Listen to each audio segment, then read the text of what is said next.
1942, there was no Jewish high school in Chicago until the academy opened.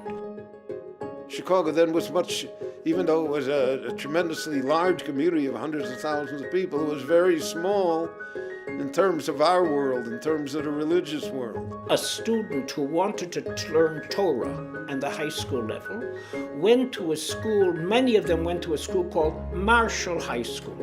And then they came to learn in the afternoon at the yeshiva.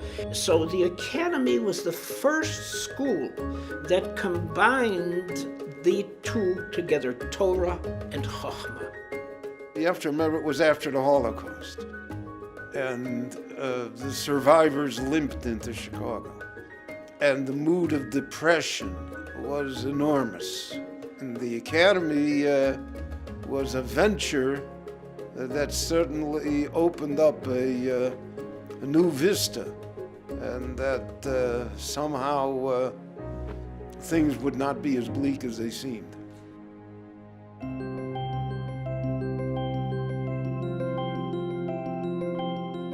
When I started the academy, it was very small. I think there were about 35 people, kids, all together.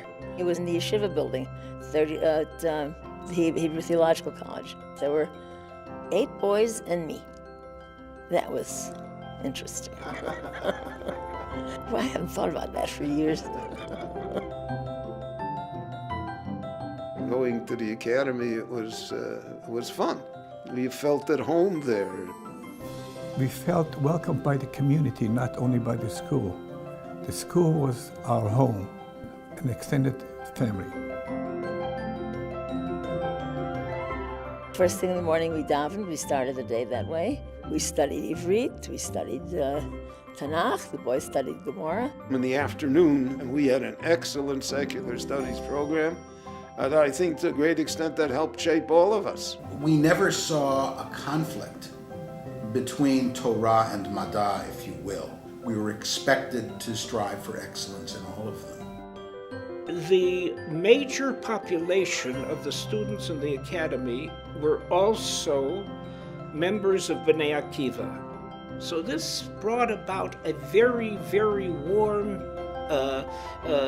relationship with Eretz Yisrael, so that the only place with this kind of balance was the academy, the Ida Crown Jewish. So that has to say everything.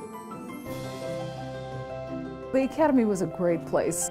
We had a class of 60. In my junior year, after we came back from break, we moved into what was then the brand new building at Pratt in California.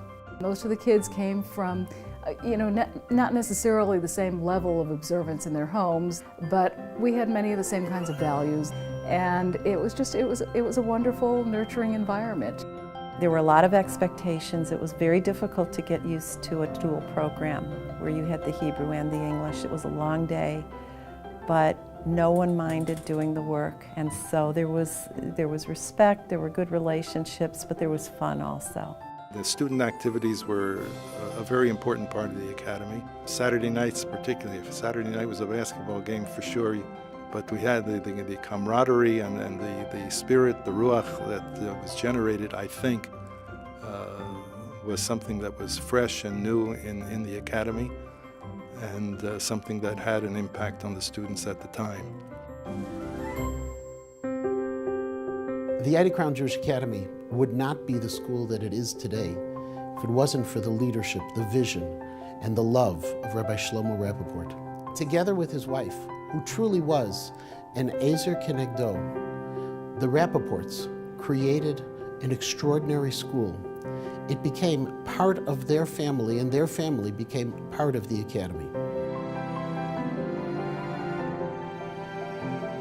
We wanted to create a person who was learned in both areas of learning, as well as comfortable in both disciplines, so to speak, both Judaic and general studies.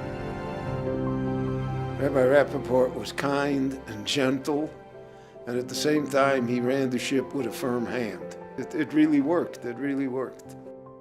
It's in the academy that I could have a teacher, such as Rabbi Rappaport, who would teach us mathematics, who would also tell us a Dvar Torah every Friday morning. What a beautiful combination.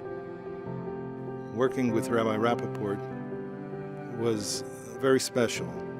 He was the Academy. He was heart and soul the Academy. I was married in 1945, and I was appointed principal of the Academy 2 months later. So I say, in retrospect, that these were the two loves in my life. Love for my wife and children, number one, and number two, my love for the Academy.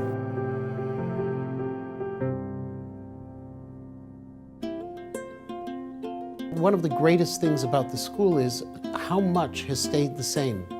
For while it's true that there are certain things we have changed profoundly, the very same core values that our founders cherished still remain the hallways today.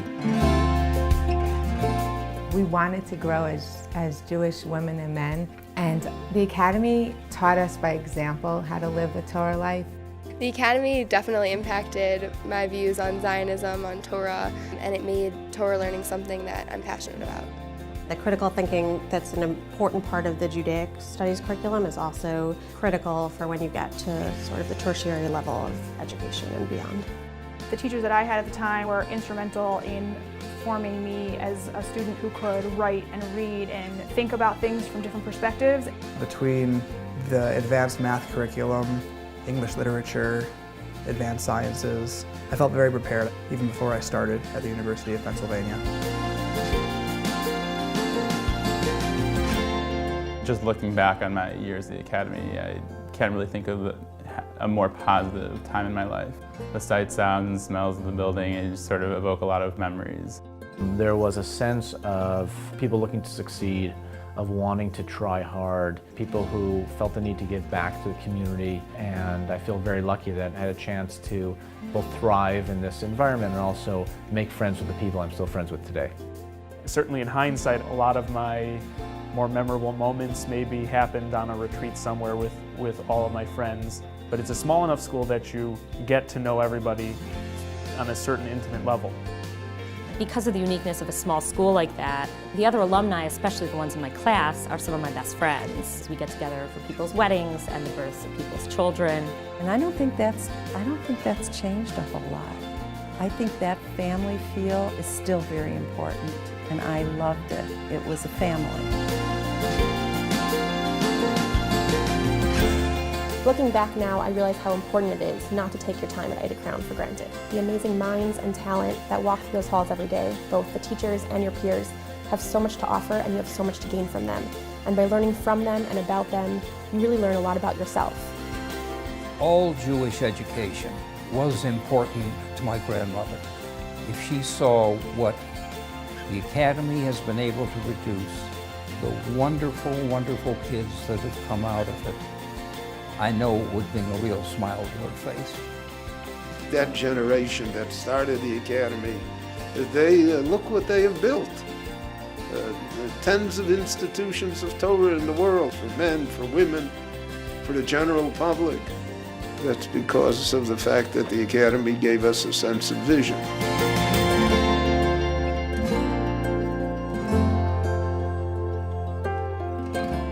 The Academy is a special place.